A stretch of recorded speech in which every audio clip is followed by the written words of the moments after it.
உங்களுடைய வாழ்க்கையிலே இருக்கக்கூடிய தடைகளை நீக்கி போடுகிறவர். கர்த்தர் தடைகளை நீக்கி போடுகிறவர் என்று விசுவாசியுங்கள். இன்றைக்கு நிறைய பேர் வாழ்க்கையில ஏராளமான தடை உள்ளது அல்லவா? வியாபாரம் செய்ய முயற்சி பண்ணுனா தடை, பிள்ளைகளுடைய திருமண காரியத்துல தடை, ஒரு வேலைக்கு முயற்சி பண்ணினா தடை, ஒரு இடத்த வாங்கலாம்னு போனா எல்லாம் முடிகிற மாதிரி இருக்கிறது கடைசி நேரத்துல தடை, கர்ப்பத்தின் ஆசீர்வாதத்தை பெற்றுக்கொள்ள தடை, என்னுடைய பதவி உயர்வுக்கு தடை, பிள்ளைகளுடைய படிப்பின் காரியத்திற்கு தடை, என்னுடைய ஆவிக்குரிய வாழ்க்கையில முன்னேறுவதற்கு தடை, ஊழிய காரியத்துல தடை, தடை, தடை. இப்படி எதை எடுத்தாலும் தடை.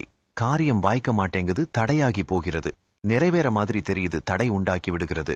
இந்த மாதிரி பிரச்சனையோட, ஒரு துக்கத்தோட, ஒரு வேதனையோடு இருக்கிற மக்கள் இன்றைக்கு அநேகர். நீங்க கூட இன்றைக்கு உங்களுடைய வாழ்க்கையில இந்த மாதிரி ஒரு தடை, என் வாழ்க்கையில காரியம் தடைப்பட்டு நிக்குது அப்படின்ற ஒரு வேதனையோடு வந்திருக்கிறவங்க நிறைய பேர் இருக்கிறீங்க.